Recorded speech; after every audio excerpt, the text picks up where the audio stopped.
Welcome everybody. What day is it? Must be Tuesday, 24th of January, and welcome to the Cabinet meeting. So item 1 is apologies for absence. We've got one I know of, that's Michael, and Henry Wheeler is the second one. No further ones? Okay, thank you. Asked to approve on page 5 to 9, the approve as a correct record the minutes of the meeting held on 8th of December 2022. So I'll move that. Somebody second it. David second it. Thank you. Okay. Moving to item 3, which is declaration of interest. Any to declare? Any? None declared. So moving quickly on to the forward plan, which is item 4, and that's before you. Asked to note the contents of the draft forward plan, making comments where appropriate on page 11. So I'll move that. Second it. Any comments? None. We're agreed. Thank you. Moving on now to item 5, customer promise. Fran, report of the head of governance and customer services. That's on page 19 to 27. Thank you. Thank you, Leader. Members may recall back in October when the annual statistical complaints report was brought, there was reference made in there to a review of the council's customer promise. So the customer promise is a document, it currently sits on our website, which sets out how we propose to treat and deal with our customers. The customer promise has been in place for some time, and it was felt that it perhaps needed a bit of a refresh. As it currently stands, it's quite a lengthy document with lots of bullet points setting out how staff will manage customers. The new customer promise, which is appended to the report, is a slimmed down version essentially. It's in plain English, we feel it's clearer for residents, and it sets out the 4 sort of standard approaches that we'll take. So we'll be respectful and kind, we'll be accessible, we'll be informative and responsive, and we will be honest and reliable. It's working on the work we've been doing on customer engagement throughout customer services and indeed across the council, and in particular looking at accessibility to council services as part of our equality and diversity agenda.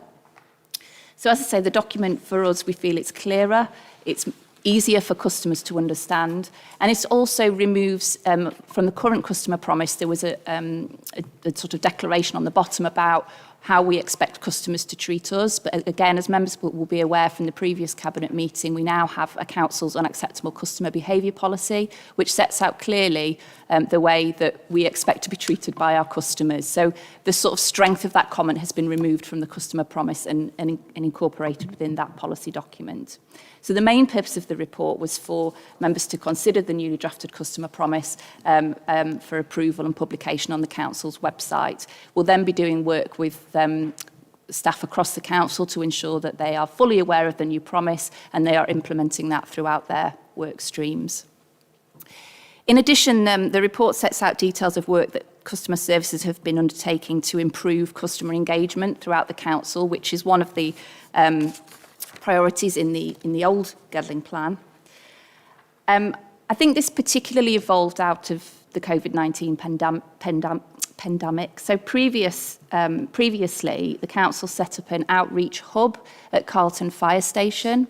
The hub was closed down during COVID due to COVID restrictions, but I think it's fair to say that engagement with customers at that particular location was relatively low. At that time, we had customer services down there on a Tuesday, and the footfall into that hub to actually engage in council services was very low. Following on from COVID-19 and the engagement that customer services staff had, and particularly through the humanitarian response and with some particularly vulnerable residents across the borough, we started to look at how we could perhaps deliver a more effective service or certainly engage with customers who were not as willing to come forward to the council to access our services. Originally, the new hubs started in December 2021, again looking at a base in Carlton, because geographically that seemed like a sensible place within the borough to have a location to access services. The hub was run at the Methodist Church on Carlton Hill, and it's run in conjunction with the Carlton Food Bank and with the Hope Charity. So the food bank was already well established there, and they had lots of vulnerable individuals coming into the food bank and looking for advice and support. So it seemed like a good location for the council to set up an outreach hub. Following on from this, in December 2021, the work of the outreach sessions has really grown. So we now have weekly sessions in Carlton and we also have a weekly session in Calverton at the Core Centre in Calverton. We've also run other outreach sessions at different locations around the borough, including Newstead, Killarsick and the Arc at Gedling. The demand for the service has grown and we now have 2 advisors sitting weekly at Carlton and Calverton. We've had some really positive feedback, not just from the customers who've accessed the service, but also from the agencies that we are working with at those locations. In particular, we've had a really good take-up in relation to the Household Support Fund, which is a county-administered fund that's given to the districts. We've had 300 referrals that have come through our outreach sessions, and that's either directly from the council meeting customers at those sessions or through working with partner organisations at the sessions. And that's really positive, particularly during the cost of living crisis. It enables us to deliver food vouchers and support to those residents who really need it. Also, work that's been undertaken is referrals to the Warm Homes and Disabled Facilities grant schemes that the council runs. We also provide advice on benefits, access to benefits, debt advice, help with council tax payments or repayments, and signposting to other services such as Age Concern and the Carers Hub.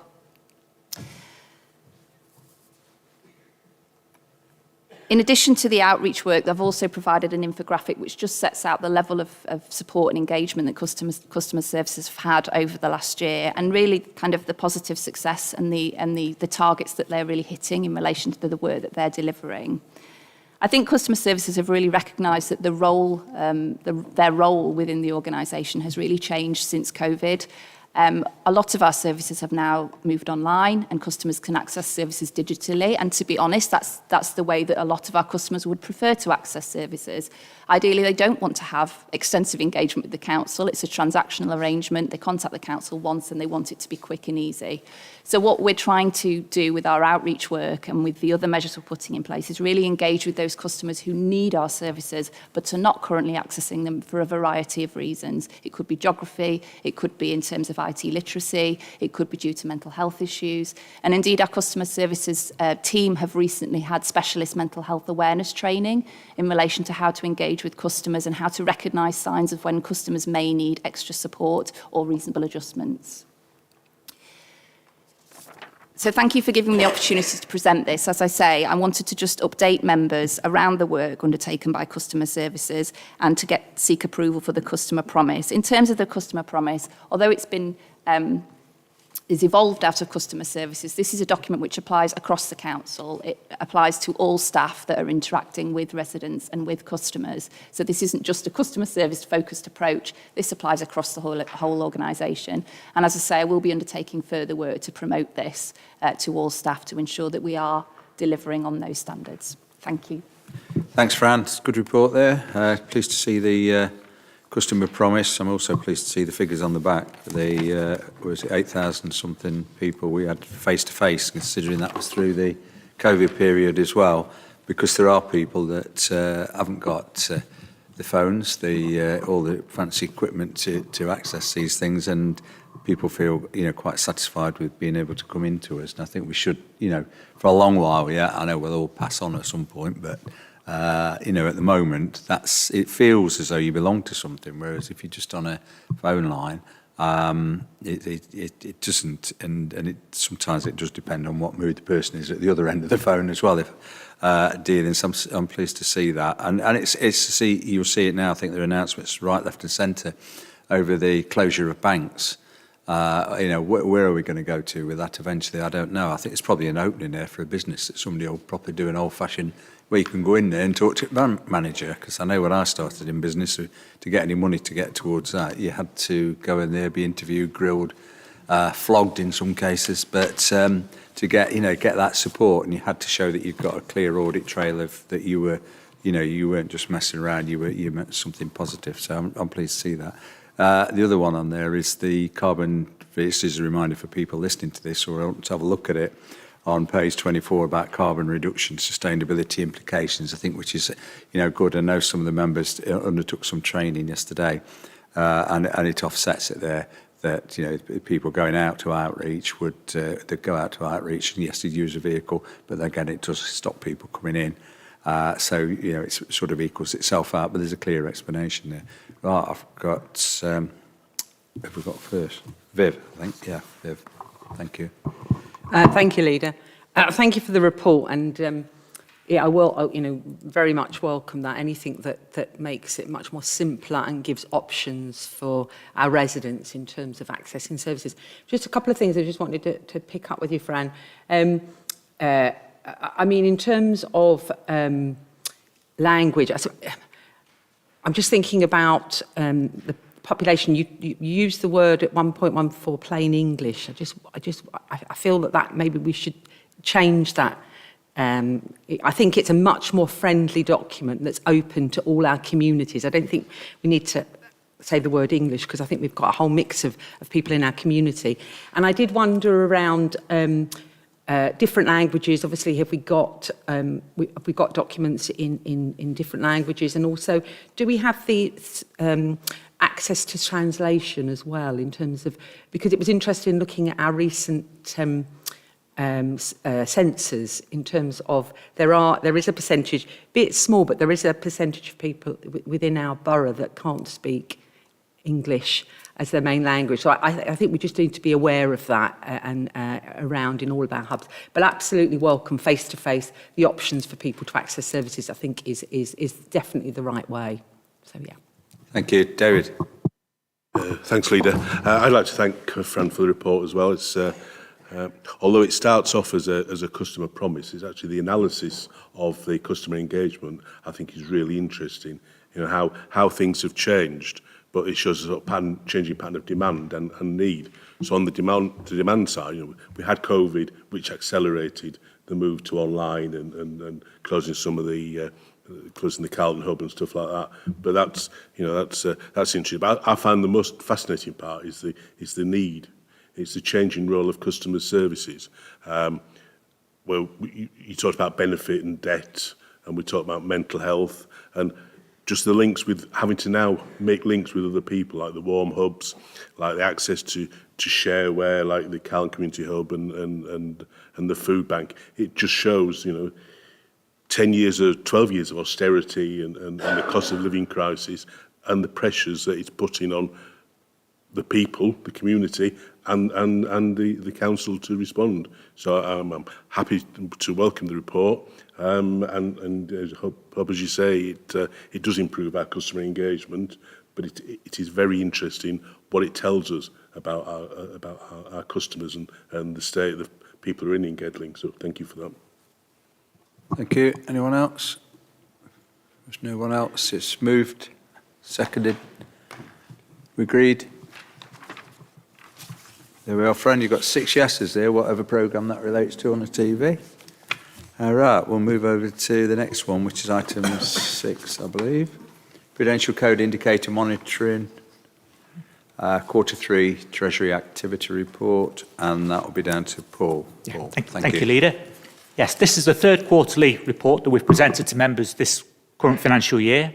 In fact, quarterly reporting on this basis is in excess of the minimum statutory reporting requirements.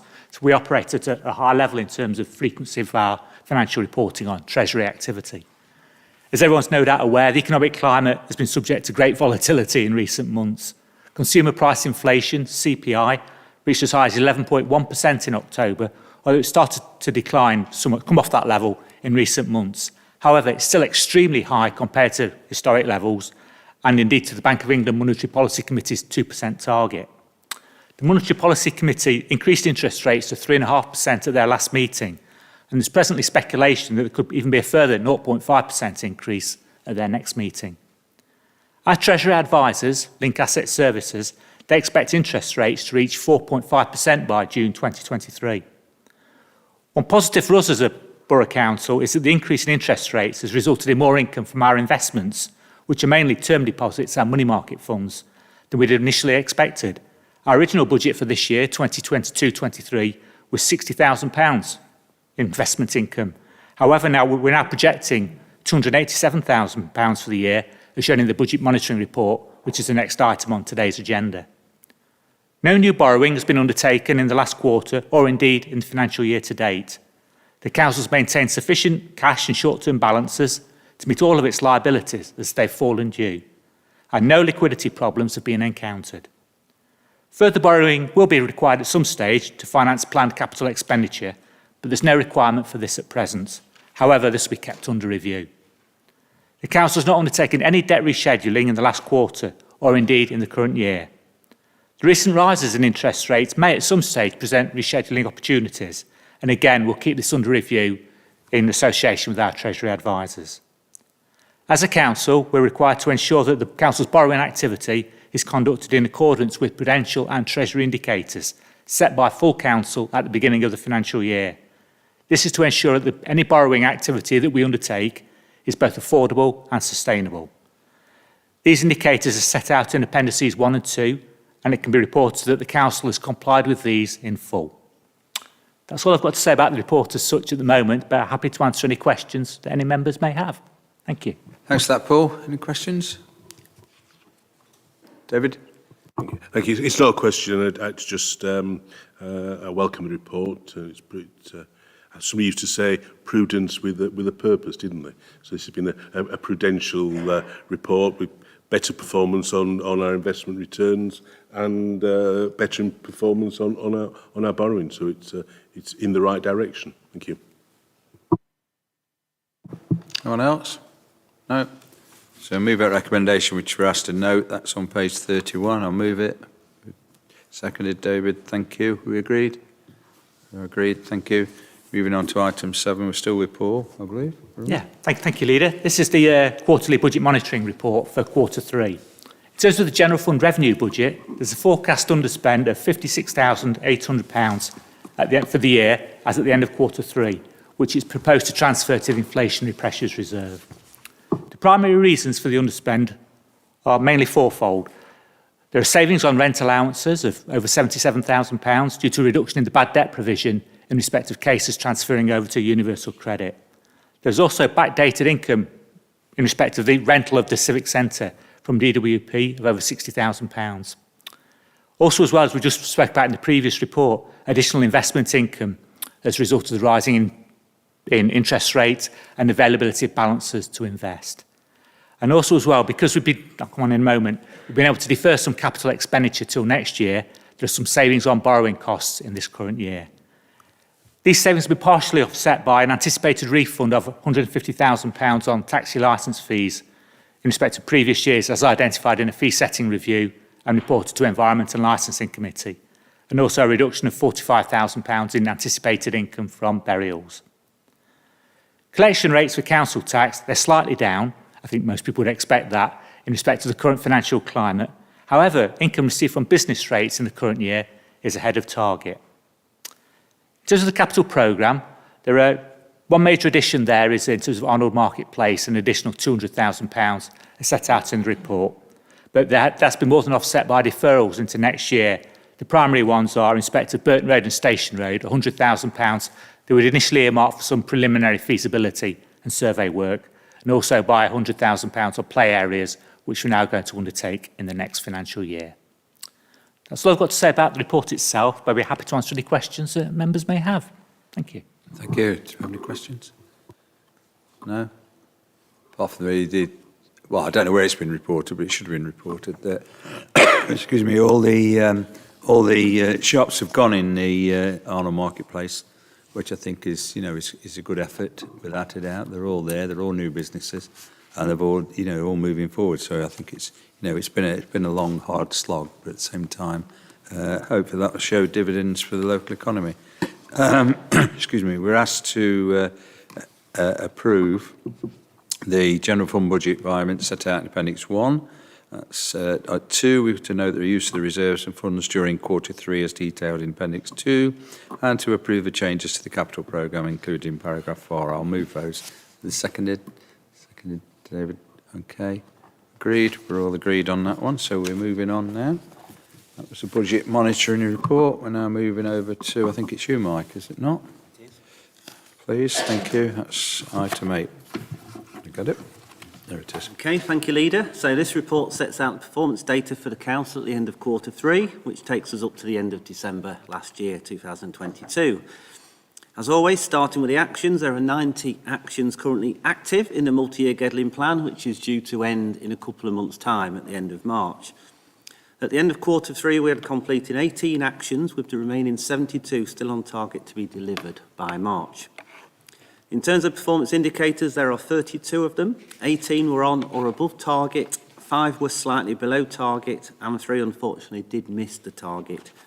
The other 6 indicators were for data tracking purposes only. In the report, the table in paragraph 2.4 shows examples of particularly positive performance, and I want to draw your attention to 4 of those, Leader.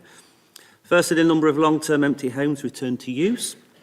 That's defined as over 6 months empty, where we have achieved, once again, a figure of 33 against a target of 10. So, as I say, once again, we've excelled in this quarter. The percentage of planning applications processed, where the major and the other categories have both exceeded their respective targets. The number of visits to leisure centres, again, this quarter has exceeded the target by almost 25% this quarter. And the net additional homes provided, where we have achieved a figure of 234 against a target of 124. I think that's a fantastic result in that regard, because in previous years we have struggled to meet this target, and it's really good to see that we've turned this around with the help of our developers in the borough. So the reasons for the 3 indicators that have missed the target are set out in the report in paragraph 2.5. In terms of processing housing benefit change in circumstances, we've achieved 5.3 days against a target of 5 days. It was up to date in October and November, but we did see a slight reduction in processing times due to Christmas leave during December. But we're hopeful that this should be again caught up and on target in the final quarter. Working days lost to sickness absence, 9.92 days against a target of 9 days. This does remain high, but it is reducing, so it's pleasing to see it is coming down. And that is mainly due to the relatively low number of long-term absences that exist across the council. The current number of leisure DNA members, 3,676 against a target of 4,105. Again, this has missed the target this quarter, but it does reflect the national position, mainly due to the cost of living. On the positive side, it was pleasing to see that our promotional activity did generate 313 new members this quarter, although, as the report says, 77 did cancel those early in the new year. But overall, the net increase is welcome and very positive. So in terms of achievements, these are set out again in the report and in the appendix, but particularly in the report, these are separately highlighted in paragraph 2.7, and they cover a number of areas in there. So the Pride of Gedling Awards, which was held last November, where we had over 190 superb nominations, and it was very difficult to choose the winners. The Warm Spaces initiative to create places that residents can come together to socialise and stay warm. The White Ribbon campaign, where we work with Carlton Town Football Club and We Are Here to promote ending violence against women and girls. The improvements to CCTV across the borough. The agreement of the UK Shared Prosperity Fund allocation, where we have now secured 2.9 million, and that fund will be used to invest in local communities over the next 3 years. As the leader's already said, the completion of the AMP, where we are happy to now say that we've fully let all of the 7 ground floor units. And finally, the Bath Out project, where we have worked with one of our partners, Longhurst Housing Association, and their appointed contractor to adapt the bathrooms of 15 older persons' units of accommodation in Netherfield. As always, can I place on record my thanks to all the staff involved in achieving these targets, and happy to answer any questions, Leader. Thank you. Yeah, thank you. Really positive report there. You know, when you think most of this has been done without any extra money from anywhere, a little bit has come in from government, which we recognise, but most of it's been done because we've worked on it amongst ourselves, and portfolio holders have worked on it as well. Viv. Thanks, Leader, and thanks, Mike. Just to say, you know, really difficult times for everybody, and I just think, well done. It was really good to read the success we're having, and even the targets that we've missed. Actually, we've got a plan in terms of how we're going to tackle some of those. So I just think, well done to the team. You know, it's really good read.